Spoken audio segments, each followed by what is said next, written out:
It's always this question of how bad do you actually want it. When my friends are out playing in the snow, I'm plowing the snow. It started with people literally stopping us to be like, yo, where do you get those shoes? The Ricky Ricks, the AKAs. I didn't really know who any of these people were, but at this time I'm still in high school. So I'm still wearing my tie, I'm still going there every day. We would always ship stuff to his house.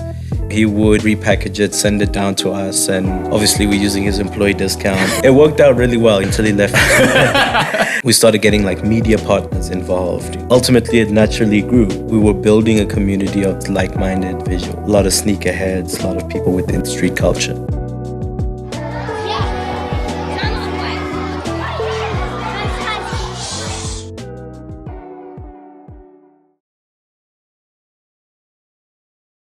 Today we're talking to entrepreneur and sneaker leader Zaid Osman.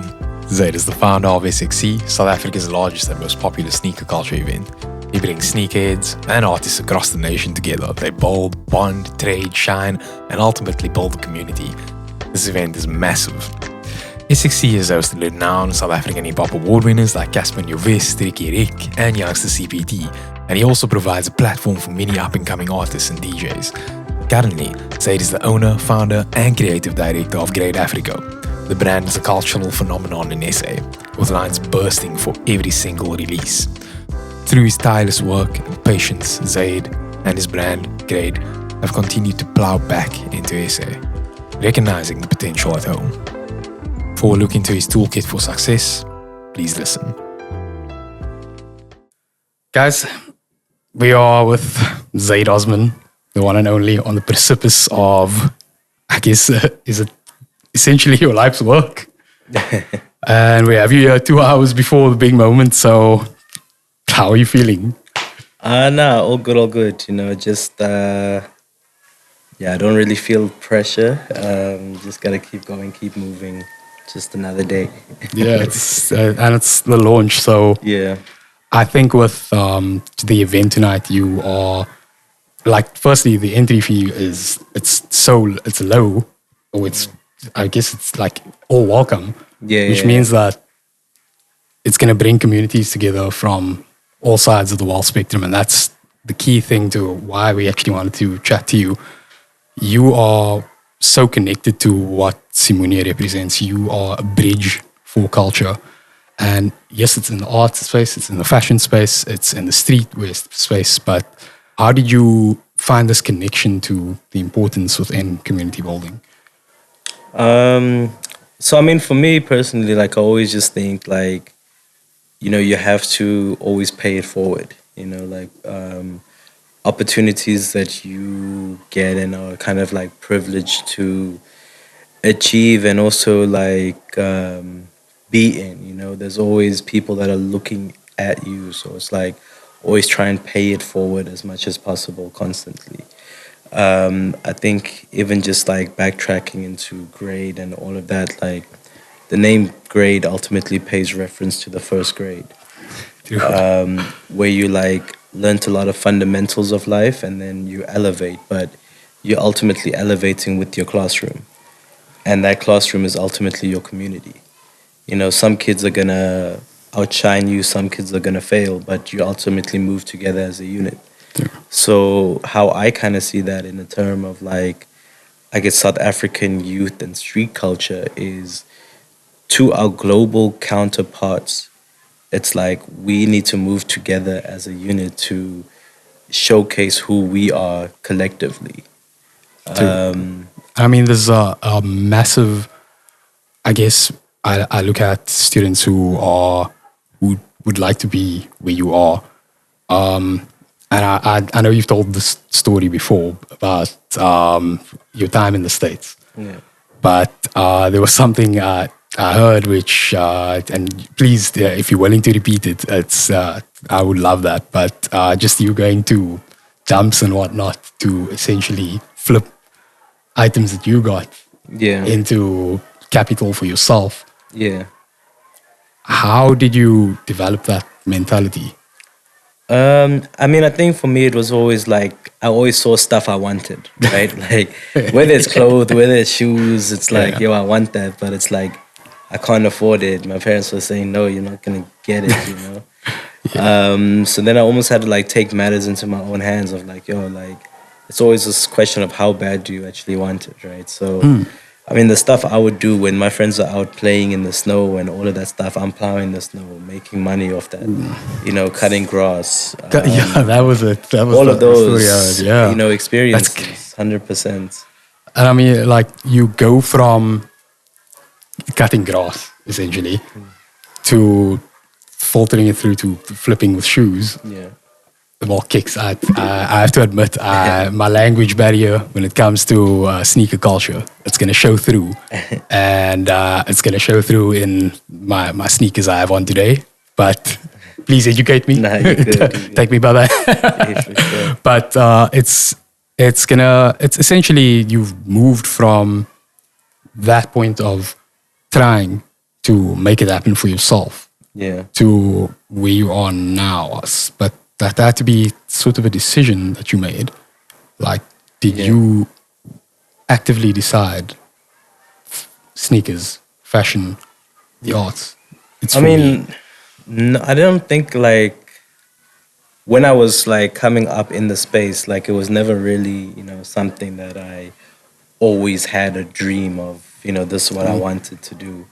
And I mean, I think that's how life is, right? Like you deal with, I guess, almost like the consequences you dealt with, right? Because I think it was 2008, we moved back from the States. Yeah. And for my parents, it was always like, no, they want to introduce me to like my South African culture, heritage, kind of like afraid that you won't know who you really are, just being in the States, right? So when we came back to SA, like I hated this place. I was like, what are you guys doing to me? Because also at the age, I'm 15 years old. Yeah. I'm about to get a part-time job. I'm about to get my driver's license. Like, what are they, It's about to spring be breaking spring and all? break. It's like, it's going wild. But again, when I come back into the space, like people always saw like the type of sneakers myself and my brothers were wearing. And then it was like, okay, cool, there's a opportunity, It started with like, people literally stopping us to be like, yo, where do you get those shoes? And then can start importing it from the States. And that was majority around like the Cape Flats. People wanted bubbles, Air Maxes, Griffies, up-tempos, all of that, that era, that old school basketball era. For sure. And then it kind of grew into the Joburg audience, which was now like the local celebrities, the Ricky Ricks, the AKAs, and all of these guys. Joburg in is those usually the spaces. spot where I guess the hip hop careers 100%. burst out here in SA. And to me, it's like I didn't really know who any of these people were. I'm just like, okay, cool. They're buying a lot of shoes. Let me service them and keep it moving. And then it kind of like I guess grew into a business, But at this time, I'm still in high school, so I'm still wearing my tie. I'm still going there every day. Like, it was. But you had to like shift in from like what was the school uniform like there versus here? No, in the US, there's no school uniform. So I'm rocking Jordans every day to school. I'm, like literally. You can rocking show whatever like I your want. uniqueness. Yeah, essentially. 100%. What do you think the impact of that is on? Or I don't know, because like we had I think it was like a debate in high school in South Africa, right? And it was literally about like school uniform. And me, I'm obviously like against it. I'm like, yo, I want to express myself every day. But the majority of the kids wanted school uniform, and I was like, oh, wow, that's crazy. But I think it's also like, I guess it's easier. Yeah, it's just to easier. throw this on. It's like less pressure. I mean, like surely there was like some pressure while you were in the States, like to, I guess, be fly every day. Not So, really like, though, because like that side, like if somebody's rocking sweatpants every day, it's okay. Okay. Oh, Like no one's really gonna judge that's them over amazing. the stuff that they're wearing. I mean, I'm sure it did happen some Yeah. places, but it wasn't really like that. Everybody like that was like the Yeah. least of their worries. There's like cool. There's fly kids that are coming every day, dressing to the max, and then there's kids that are just rocking whatever. And it wasn't really a sense of judgment. It wasn't even a sense of like I'm better than you or any of that. And that was just my personal experience with it. But So when you eventually you get back to SA, you are 15, grade 10. Yeah. Do you start your journey as soon as you leave matric, or is it a moment after that? Or I guess like Storm, for example, is here an alumni. Storm was introduced to someone at his university who eventually got him behind the camera. Yeah. Who was that person that got your hands on what you did? Or, I mean, all of this happened during high school still. So I was in like literally probably grade 11, you know, where a lot of the sneakers that we now started importing, like I'm literally coming home from school, waiting on a FedEx notification.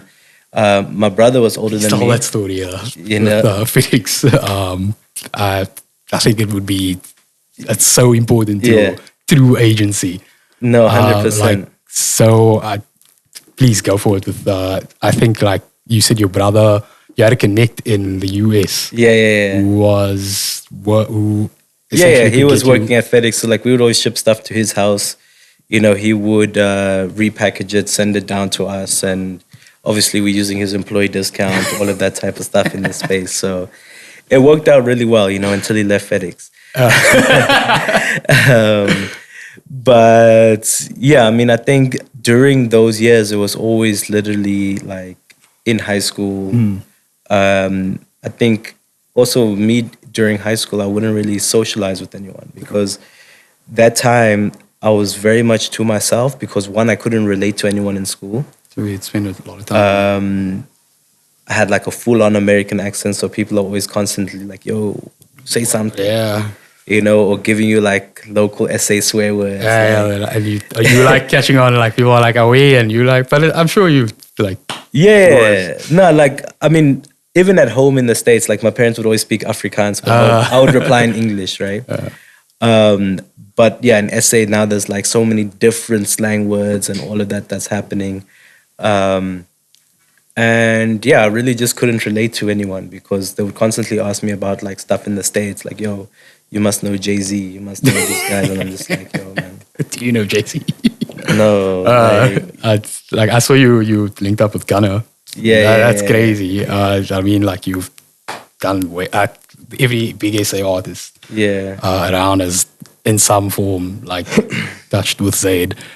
I wanted to ask, so you are like, we are 2 hours away from the launch, and I guess this is similarly like myself. I wrote a book on social capital, and like on the launch day, I was like, I feel like I'm sharing a piece of myself with the world, and I worried about the view of like just people.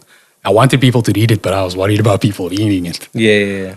How do you become comfortable with, I guess, sharing something that means this much to you, this sneaker? I'm sure it does. Yeah. Or like any work you've done, how do you become comfortable with it? Yeah, like, I mean, I guess the cool thing with the brand, it's like you can almost hide behind the brand. You know, you let the brand shine. Some people will know who's behind it. Other people will just see the product. So there's always like that aspect to it. But in a lot of spaces, it's like I'll just kind of throw myself in that space and then see what kind of happens. I mean, there is obviously like preparation for a lot of stuff that you do, you know, like the shoe, for example, it's been a journey of like 6-7 years, different sampling, you know, going back and forth with a lot of things. But I mean, I think the one thing is obviously like then when you come back and talk about it, you know, then it's like, oh, people are like thinking, okay, cool, this is the way that, you know, he was thinking around that and etc. And I don't mind sharing it, but it's just like I won't really go back to it of like, almost like even in like podcasts and this type of stuff, it's like cool. I'll do it and I'll talk and you know go. Yeah, like, you want to overthink. But then it's like if I go back to it, it's like yo, you're like Bill. It's out there, you know. Yeah. Like, if they find it, they find it. Type thing, you know. It's such a beautiful mentality because that means you're just like, let's go forward. At all times. Yeah. You are, I guess, in this space now where it's launching, but you are what I actually think would be of just such value to anyone who watches this, based on what you just said, is to give them that Zaid toolkit to becoming an entrepreneur. It doesn't necessarily need to be even in your space. Yeah. I like with myself, I start with a PowerPoint presentation that I'm the only one that reads it. But what is your creative starting point? Because this is a 7-year journey. Yeah. But I'm sure there were moments where do you start with the finish in mind, or do you start with like The crazy thing, like, I guess even just specifically on the shoe, right? Like, every time I would have created a new sample, it's a lot of like research and development and costs that go into each pair that you create, because you're creating one. So like the factory needs to go and do all of this production or like research and production for one pair of shoes, right? Every time I received that shoe back, like the people that I would show were always like, yo, this is the one, release it.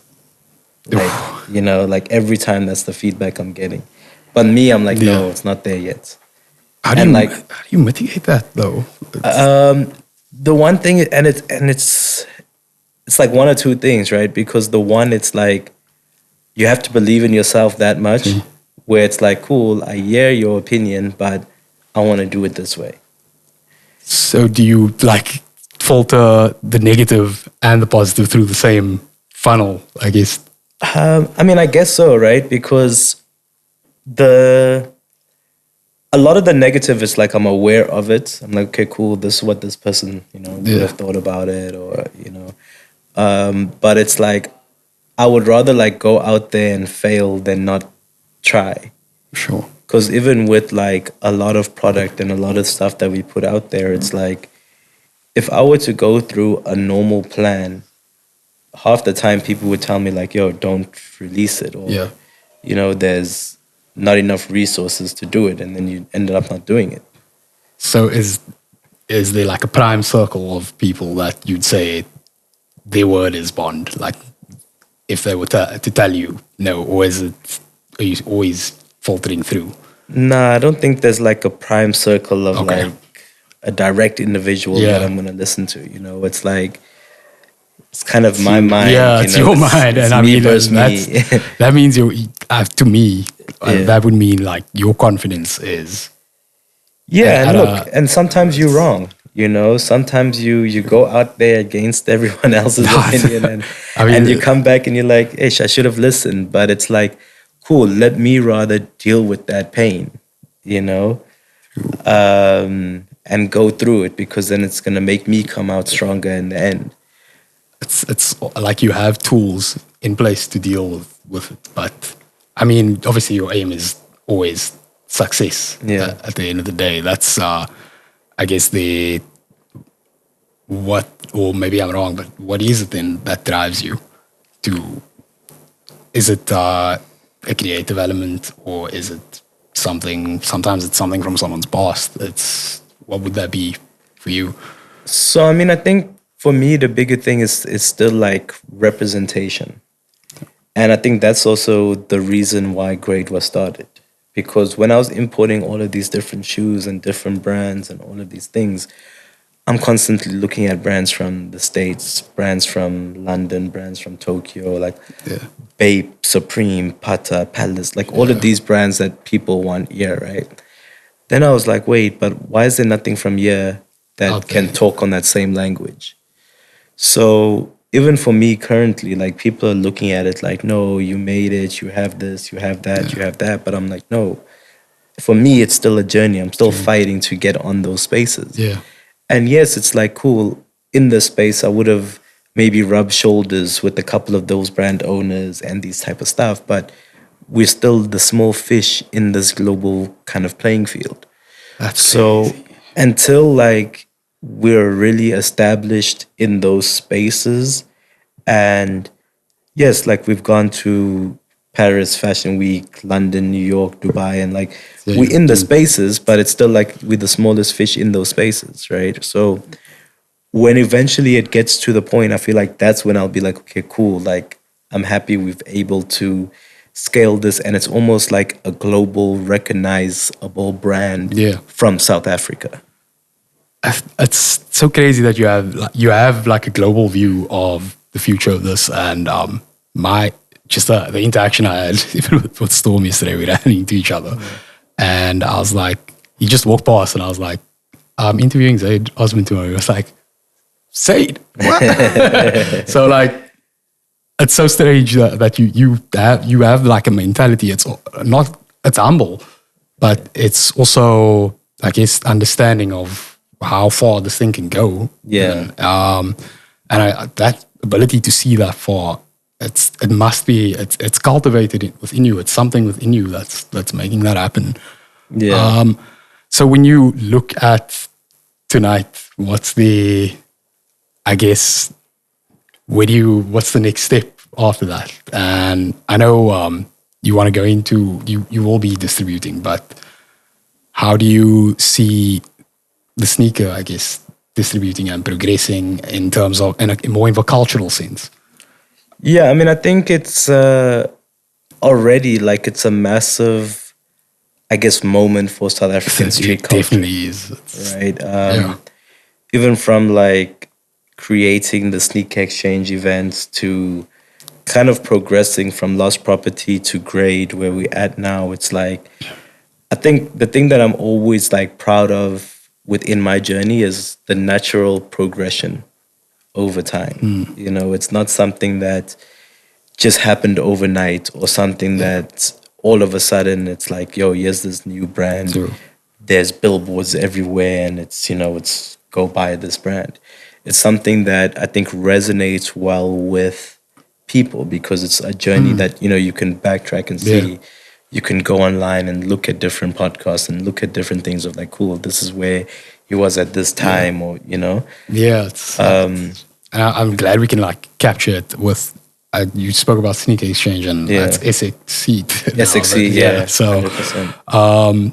That is like, I guess the prime cultural catalyst of sneaker culture, yeah.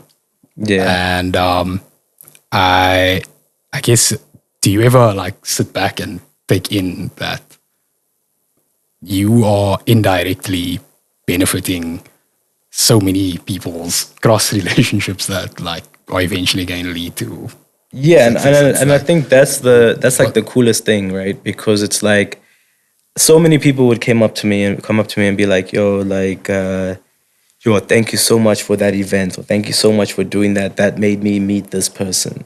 You know, that got me product on this, or ultimately that just made me believe in myself.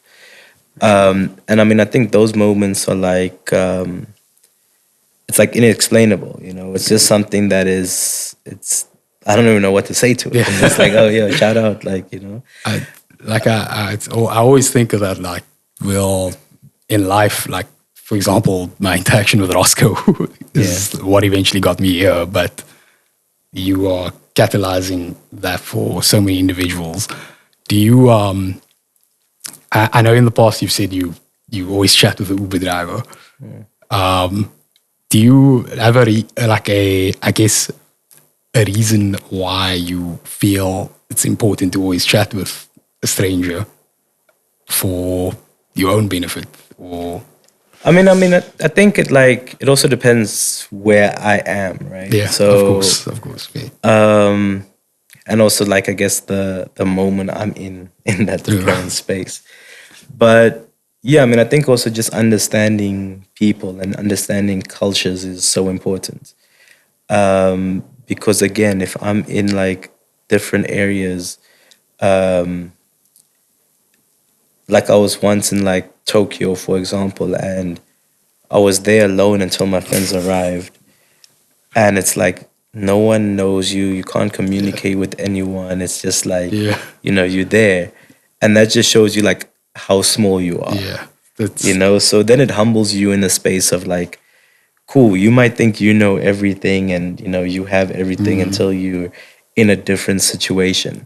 So for me, that's always the thing of like really understanding people, you know. And it probably gets you over any like friend bias you have when you get into, I guess, like a room full of people. Oftentimes we find people would shift into towards like either their friends or people they're comfortable with. Yeah. But through your travels, you seem like you I mean, had to develop. yeah, but I mean, again, like if I'm in a space with people I know, or if I'm arriving to a space with my friends, I'm naturally going to gravitate of towards course. them, right? But I think if I'm in a space like anywhere and I'm there like alone, that's when it's like I'm going to force myself to get out of that comfort zone to actually, you know, meet people and connect with people. Oh. And that's obviously like sometimes it's the most scariest thing. Yeah, You know? it's like And it happens in different ways, you know, where people will just give you like a cold shoulder. That's happened before.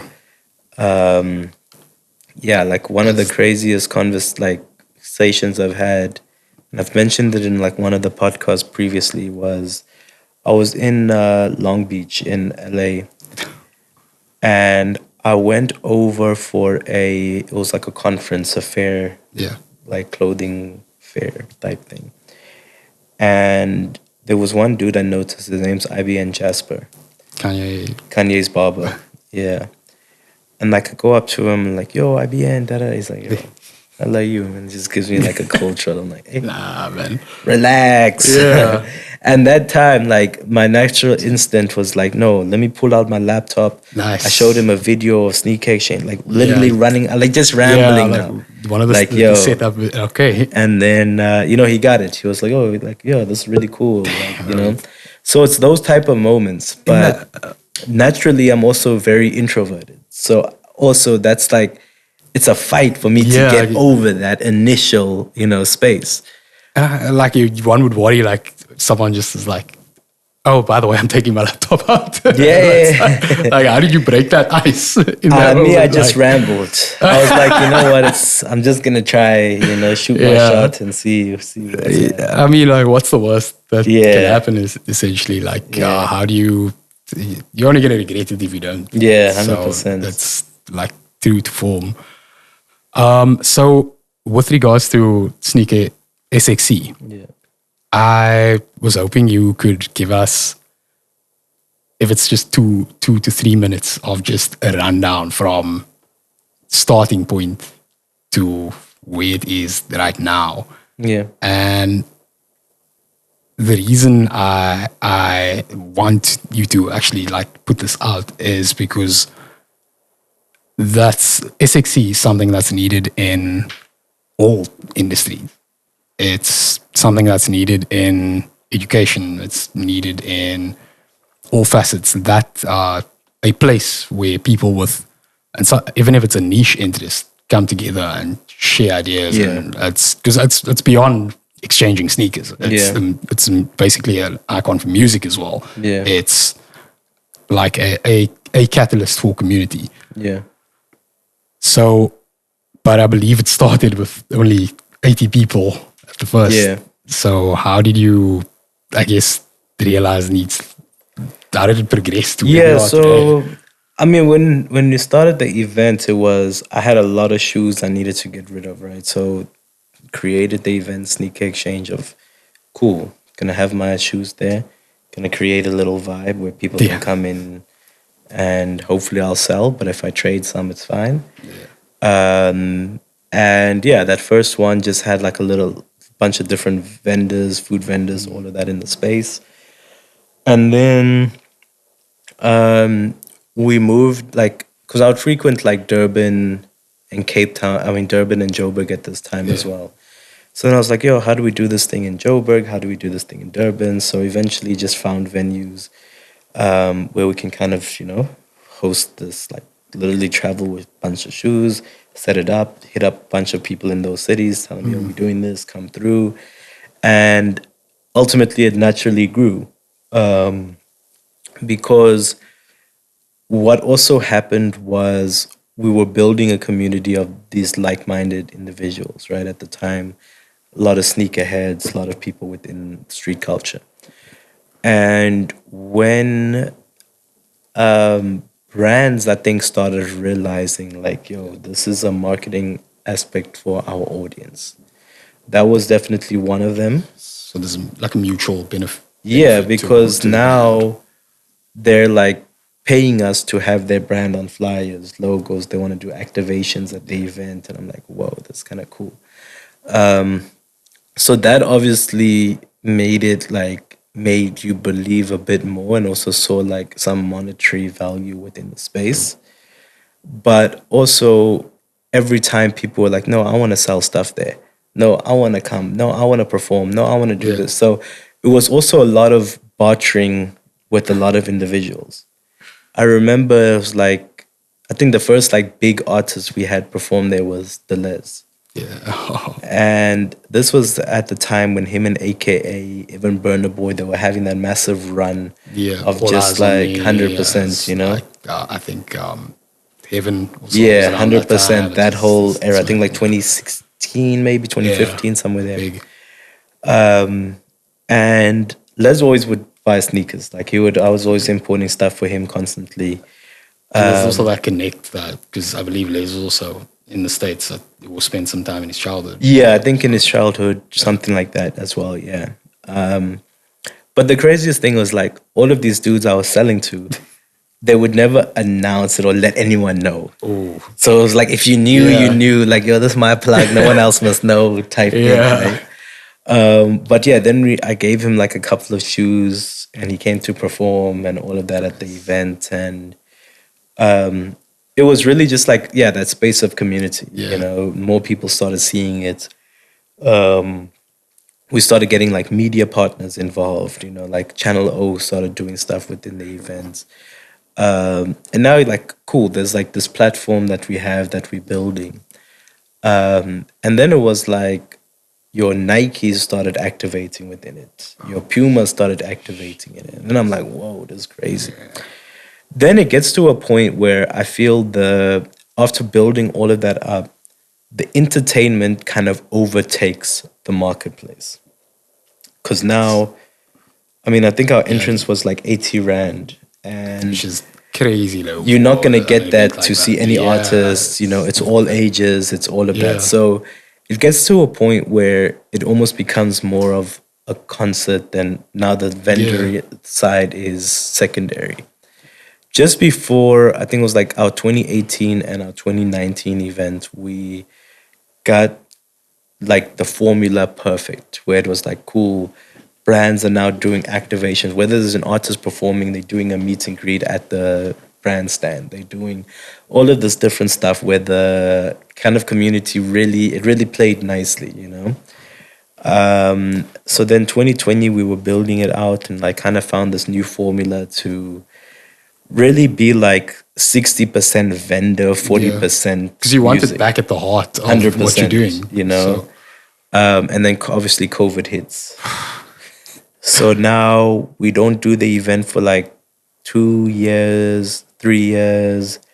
And during this time, like I'm getting messages all the time, like, yo, bring it back, bring it back, bring it back.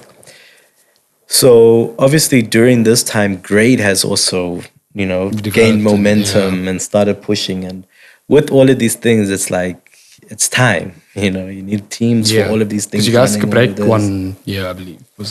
Yeah, we took a break like 2 years. 2 years, yeah. So the event that came back was 2023. Okay. And it only happened in Joburg. But again, when that happened, we were like, okay, cool. There's still an appetite for this event. There's still momentum around it, you know. 2024, last year, we did another one in Joburg. We were meant to do Cape Town and Joburg. And it was like, yo, it was crazy because as soon as we put the Cape Town announcement out, people were going insane. But then we had to hit them with the postponement. Yeah. But it was, like the excitement looked like it was really there. And it is still something that we do want to build out. It's also just trying to see like how we do it. You know, it's like we want something unique, something different, something still fun, something still engaging. I mean, I'm sure it was a massive disappointment to you to 100%. cancel. But like the great thing is like we know now that the appetite is there and like Cape Town's ready for you. No, fully. But I think the bigger thing with it is also like we need to really, like the event honestly changes lives. So within that space, we need to make sure that there's enough lead up time to actually tap different communities. Because what I always say, like South Africa has so much potential, True.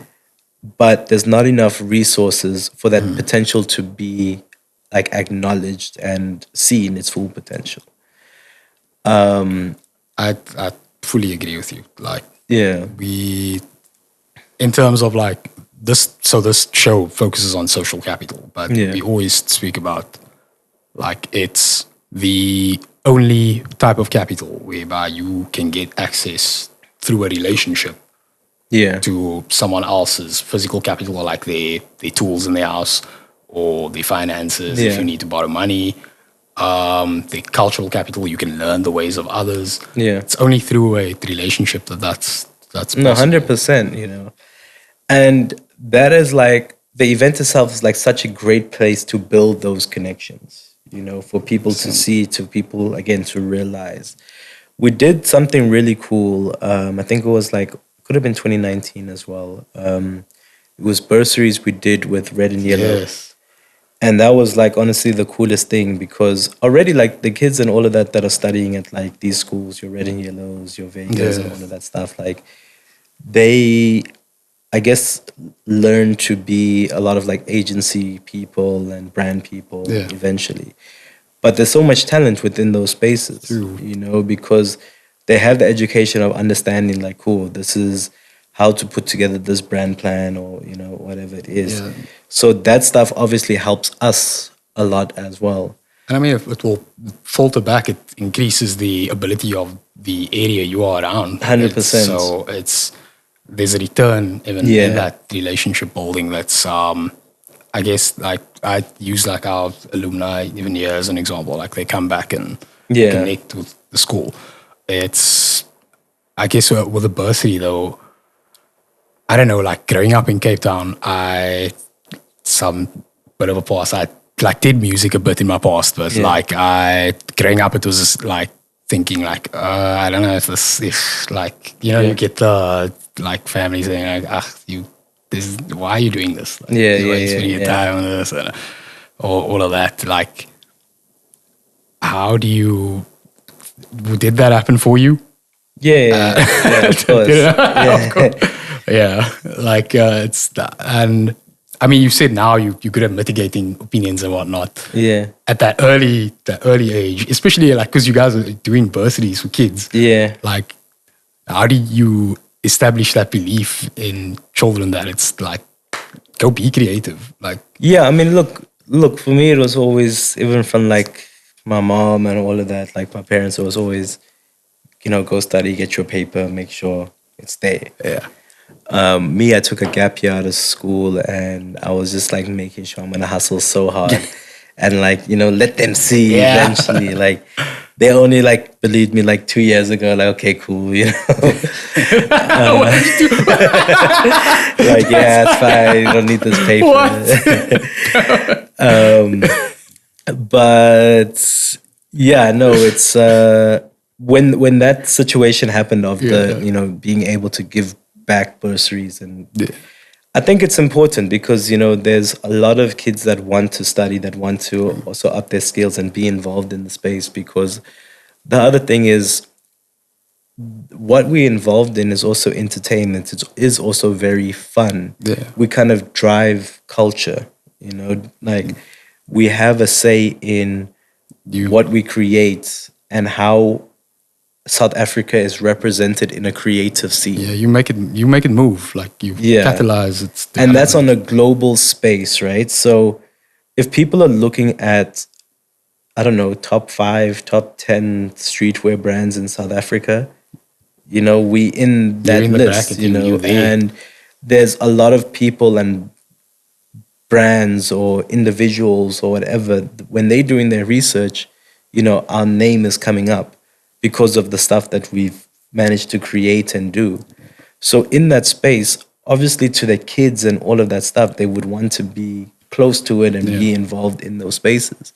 But the other thing that you don't want is just dead weight and people wanting to be around the stuff because it's perceived as cool. And that's the thing that, like, we always do see. I mean, you have to find a way to. So it's like, you know Yeah, what, like, what do you want to do? Find out where you want to be placed and what you want to do. Here's options. Here's even help and support, Join these courses, come to these spaces, because, again, it's bigger than just entertainment and all of this. Like, grade and all of this stuff is so much bigger than me. I want this thing to live on as a heritage brand, as a legacy. The same way we're looking at Ralph Lauren, we're looking at all of these spaces, like Beyond, even Nike and all of the stuff. Like, that's where I want this thing to be next to, So we definitely need that youth and that help and all of that stuff. But again, it's like they should go out and get education. They should go out and get that. What it also does is create that discipline. Through, like, keeping to a timeline, 100%, trying and failing. Yeah. And I mean, I would say it even, like, brings innovation your way. 100%. Like those, 100%. It's going to be a new perspective, a fresh perspective. How would you? I guess if someone is going to approach you, and kids are like they're going to approach you. Yeah. What do you look for? Especially like you are, and I understand, like you have a place you want to go, but like kids are going to see you and be like, oh, he's there where I want to be. Yeah. What are you looking for when someone I think comes up to you? The first thing is definitely the approach. Like, my DM is full. Sure. And like, it's a mixture of, yo, OG, man, like, the stuff you're doing is too much. And I'm just like, yep, nope. The OG. As soon as it's like OG, I'm like, yo, relax. Nah. And then there's like others that are just like, this is what I do. Like, and I'll entertain it, right? So from time to time, like, I'll look at the message and I'll be like, okay, cool. There's some thought put into this. You know what? Let me give it some time. I'll ask, like, you know what? Send me a portfolio. Send me this. So oftentimes, it's always a lot of different designers that will reach out. I mean, models are always there. Rappers are always there. DJs are always there. I think the piece of advice for everyone is do what they did. Just bring your laptop with everywhere. bring your... No, but it's like, ultimately, you have to be ready. I've been at many events where, people approach me, or like, they'll even send someone else. They'll be like, yo, my friend does this designs, he's just like, try to come up to you. That's a bit like... but like, for me, it's like, no, like, I understand that depending on also the moment I'm in, I'll entertain it, or like, there's always people that like will acknowledge it, or like pay your respect. Like, yo, thank you so much for what you're doing. This is what I do. Yeah. I'd like to see if there's any opportunities, those type of stuff. But yeah, like, a lot of times I think it's really just in the approach. And also, like, come with something unique, right? But the one thing that I hate, right? And this is just like, on IG or something, if like someone will come up to me, and it happens so many times, right? Where if it happens in person, they'll be like, yo, man, I love your work. I've been following your work for like, a while. And I'm like, okay, cool. Like, let me see your IG. Let me see what you do. And then they're not even following you. And then it's like, yo, man. Like, it's like that at the end of the episode. Hey, can you plug me? Yeah, I'm just like, yo, come on, guys. So it seems like the first thing, like, and I that anyone's gonna look for is portfolio. Yeah. Portfolio's like something that this sneaker has taken 7 years. Yeah. So, like, I guess with that, like, portfolio takes and even me, like, to develop. I still have my portfolio. Yeah. When I go to different brands, or if I'm in different meetings, I have the great brand deck that shows you what we've done, how we show up for each different scenario. How long have you been documenting, like, your... I mean, look, every shoot or every collaboration that we have, we obviously do the campaign shoots, we do all of that stuff. We have the metrics of how well it performed and all of those things. And your website has also a lot of the 100% history as well. Yeah, so when I'm in meetings with whoever, that's the first thing I'm showing them. Just for them to put me on a level where they see fit. Like, okay, cool. This guy has produced for X, Y, and Z brand. You know, there's this and this and this that we've done.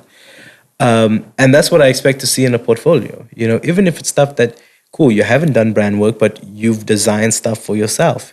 You've designed a collection.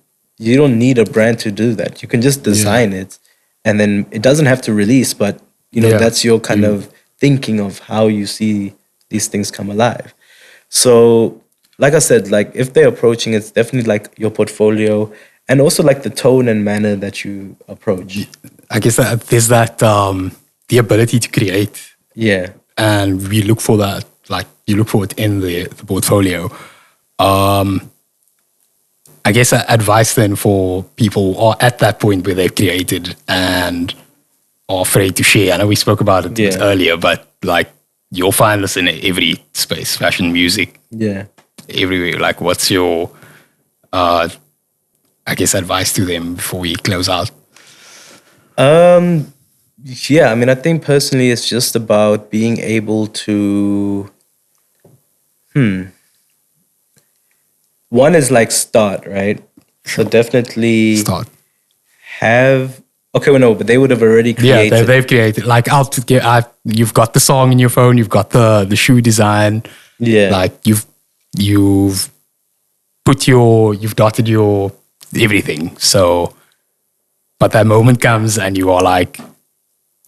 But what are you looking for at that moment? Is it something that you're looking to like, you want to put it out there now? I think like, sometimes people would be like, and this happens in music. It's like we finish a song and now, okay, let's mix this thing like 12 more times. Yeah. And now you're just mixing for no reason. Yeah.